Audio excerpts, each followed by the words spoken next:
Oke teman-teman, untuk selanjutnya kita lanjutkan yang yaitu penyesuaian diri, ketidakmampuan menyesuaikan diri, dan individu marginal.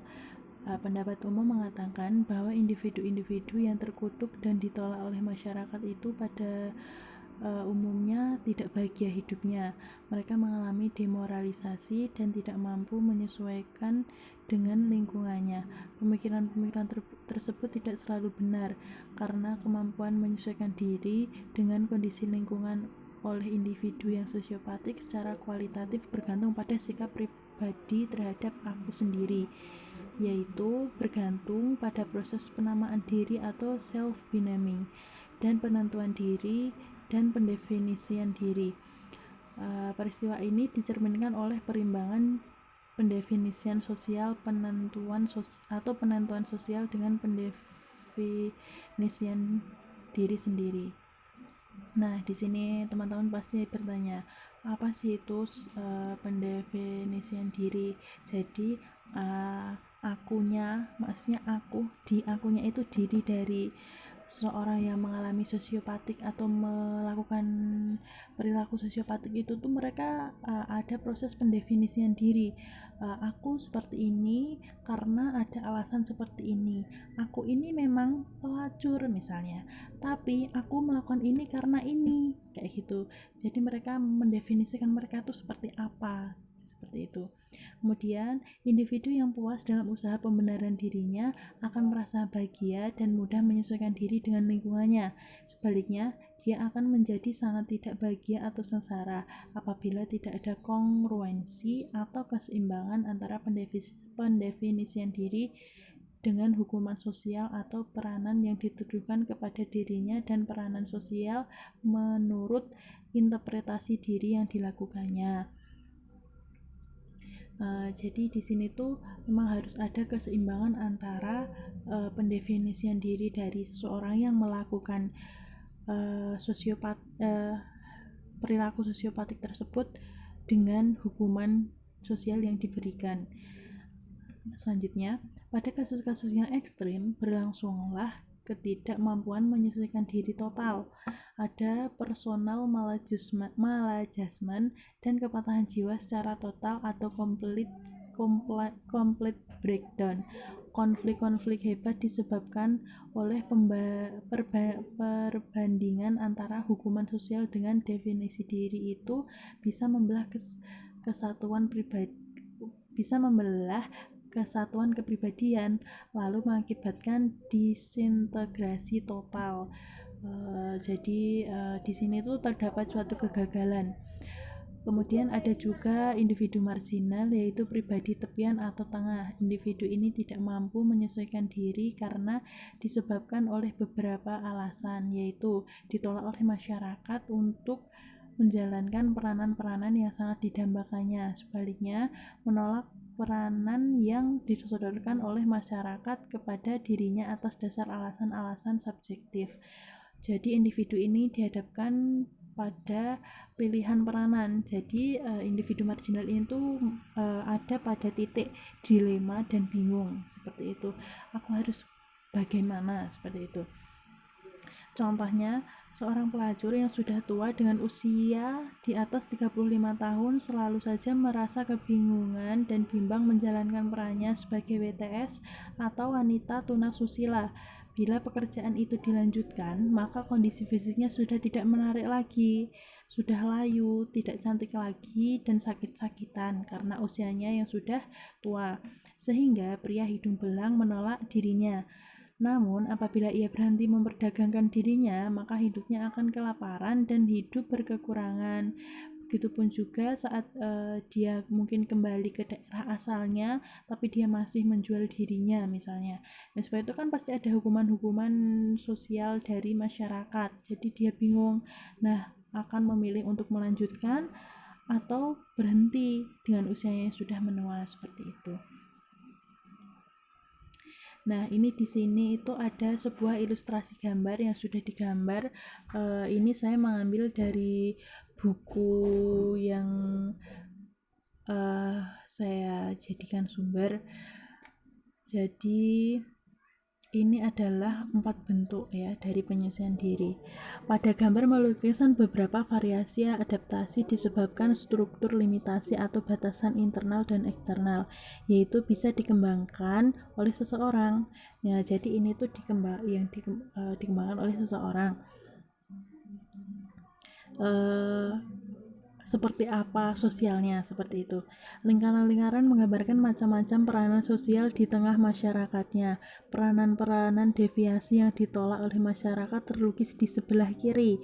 Jadi peranan-peranan yang ditolak oleh masyarakat itu ada di sebelah kiri, sedang peranan non-siopatik atau normal terpampang di sebelah kanan. Jadi ini yang sebelah kiri itu yang sini ya teman-teman, ini sebelah kirinya kita. Nah itu adalah peranan deviasi yang ditolak oleh masyarakat. Kemudian yang sebelah kanan, yang terpampang di sebelah kanan itu adalah peranan non sosiopatik atau yang normal terpampang, itu yang ini. Nah sebelah kanan, jadi diingat ya, ini sebelah kanan yang bisa diterima, ini yang tidak bisa diterima. Kemudian garis putus-putus itu mencerminkan limitasi internal. Jadi ini nanti dari orangnya ini akan membatasi, akan mengambil beberapa peran seperti itu.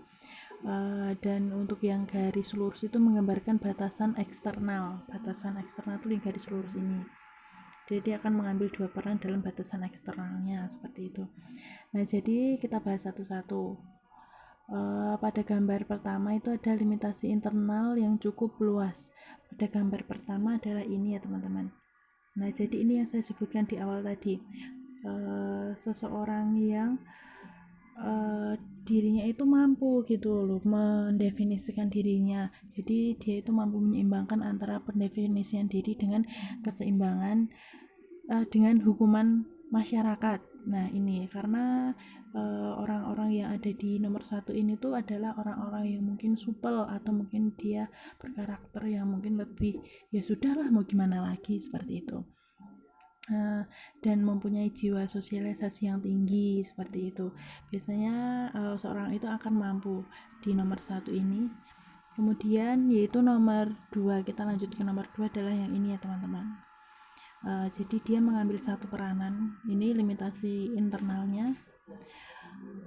Nah ini di sini dijelaskan bahwa struktur limitasi menjadi terbalik. Individu yang bersangkutan disebut kaku. Nah ini adalah seseorang yang kaku, seseorang yang mengalami sosiopatik atau melakukan perilaku sosiopatik, tapi dirinya itu termasuk seseorang yang kaku. Sebab limitasi internalnya berpusat pada satu peranan saja sehingga dia menjadi sangat diskriminatif dan keras kaku. Padahal dia bisa memainkan peranan sosialnya kalau saja dia menghendaki. Jadi dia itu bisa memainkan peranan sosialnya kalau dia menghendaki. Namun dia tetap berkukuh pada satu peranan saja, sehingga apabila dia dipaksa oleh keadaan harus memainkan pola peranan-peranan sosial lain, dia akan mengalami maladjustment atau ketidakmampuan menyesuaikan diri dan banyak didera oleh konflik batin. Nah kemudian kita lanjut ke yang ketiga. Gambar ketiga ini menampilkan bentuk individu marginal. Dia senantiasa terombang-ambingkan oleh peranan dan keinginan untuk meninggalkan atau terus melanjutkan satu peranan sosiopatik tertentu. Gambar tersebut menyatakan adanya satu peranan alternatif yang mungkin dilakukan oleh pribadi yang secara subjektif cocok dengan keinginannya, sekaligus juga diizinkan secara eksternal, seperti itu. Jadi kalau yang ini tuh yang marginal, yang berada di tengah-tengah atau kebingungan tadi. Nah kalau ini adalah seseorang pribadi marginal total, ialah yang tidak menampilkan titik persinggungan sama sekali antara limitasi internal dengan limitasi eksternal seperti terus pada gambar keempatnya ini. Nah, ini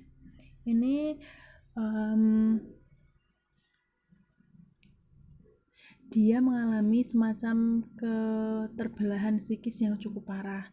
Nah, jadi saat kita kan menganggapnya bahwa seseorang yang sosiopatik itu akan sulit untuk menyesuaikan diri karena faktor ini seperti itu kan. Nah, itu belum tentu benar karena itu kita kembalikan lagi ke pribadinya masing-masing gitu loh.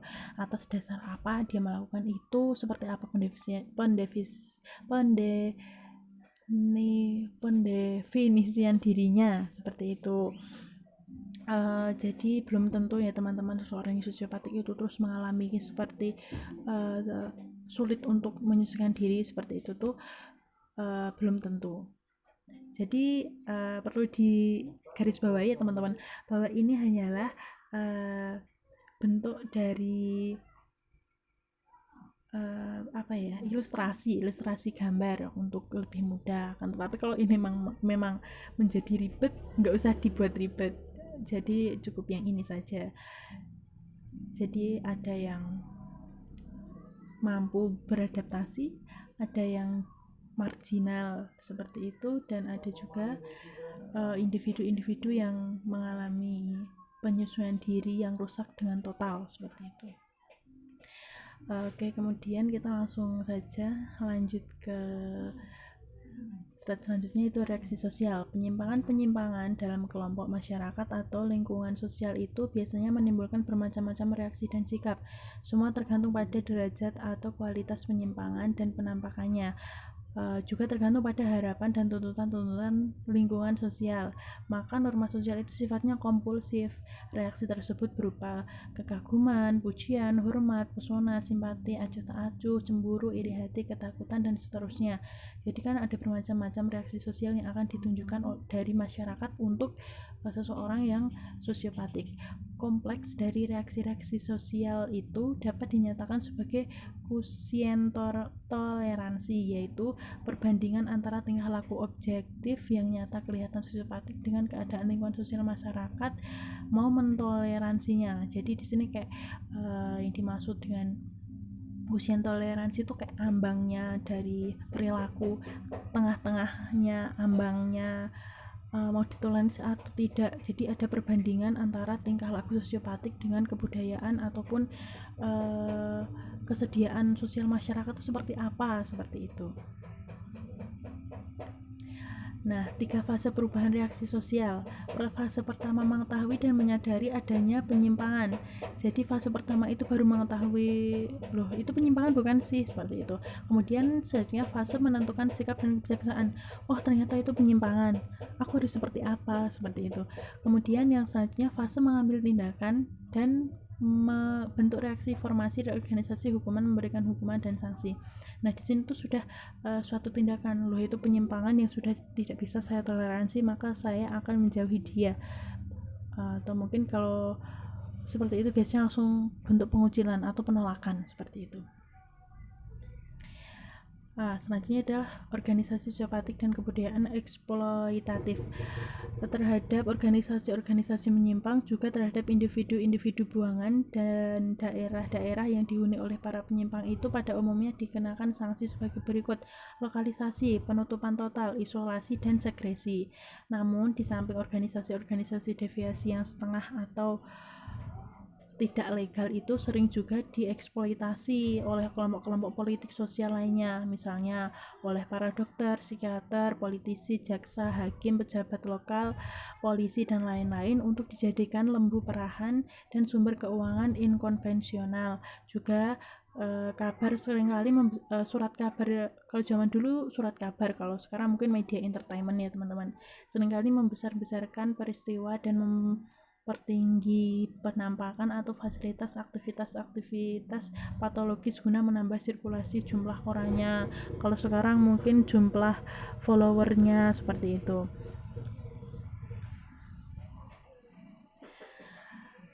Oke, sebelum ke kesimpulan, itu yang dimaksud di dalam organisasi sosiopatik dan kebudayaan eksploitatif ini itu perilaku sosiopatik itu tuh sering sekali dijadikan alat untuk mungkin kalau dari polisi mungkin aku tahu cara kamu nanti terhapus nih sosiopatiknya dengan cara ini, jadi seperti ada calo-calo seperti itu kan akan menguntungkan seseorang tersebut seperti itu. Kalau media ya mungkin ratingnya naik seperti itu dengan memberitakan sosiopatik tersebut seperti itu. Jadi teman-teman, kesimpulannya adalah oke, maaf ada suara motor. Tadi ada suara adzan, sekarang suara motor, dan nggak tahu setelah ini ada suara apa. Mohon maaf ya teman-teman. Oke, kita lanjut ke kesimpulannya.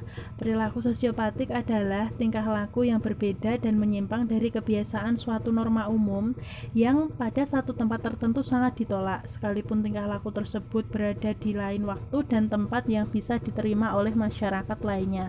Sosiopatik adalah tingkah laku yang menyimpang dari norma masyarakat, di mana pelakunya bukanlah pengidap penyakit mental dan tidak memperdulikan keadaan sekitar atau antisosial.